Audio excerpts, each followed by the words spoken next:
Yes, buying a landed property is the best decision anyone could make because it brings about a guaranteed future. Yes, in a world where people say the future is unknown, but with real estate investments, you actually know what the future holds for you.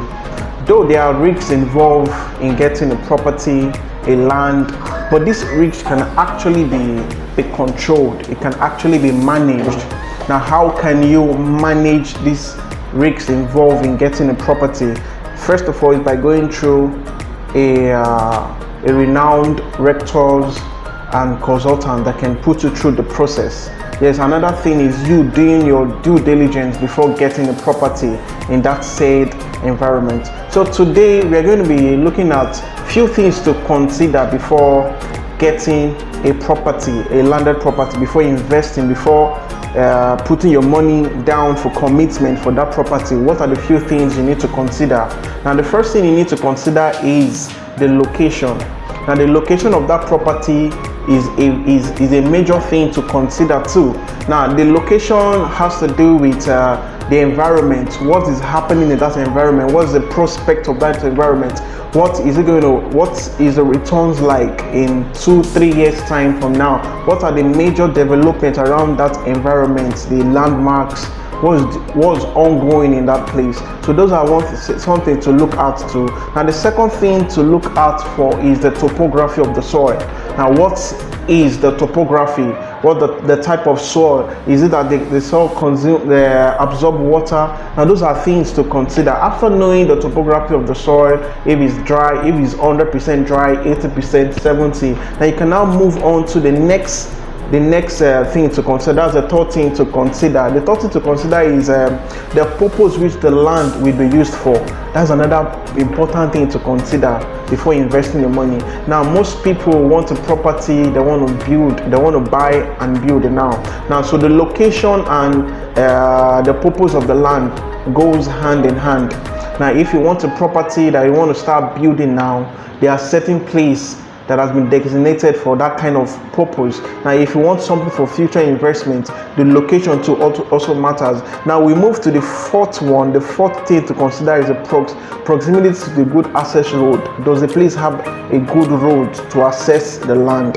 Now, the fifth thing is the price. Now, the price also affects the purpose. The purpose also affects the location. So after that, today we are going to be dwelling more on the sixth thing to consider. That's the legal papers on those land. What kind of documentation and title does those land acquire? Now, most people say the land is extension in progress. Is it truly extension in progress? Those are the things we're going to be considering right now on this segment of our tutorials today.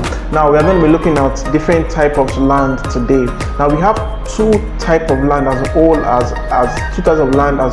far as Lagos State is concerned and Nigeria as a whole. Now, the first thing is that there are freehold land and there are lands that are acquired. Now, freehold land means those lands that government do not have any interest on. Those lands are not committed. Now, for the acquired land, if you have two types of acquired land.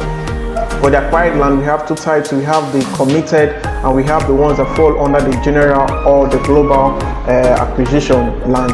Now, the committed lands are those ones that the government has embarked for a project that this particular portion that has been laid out for probably agricultural purposes, for hospitals, for schools, for constructions of road. Now, if those lands that are under those committed lands fall under extension in progress lands, and you get a land on those properties, that means your money is gone.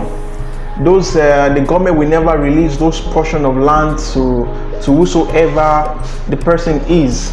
So those are things to consider. The lands that are committed can never be released. The government can never release. Those lands can never be exercised out.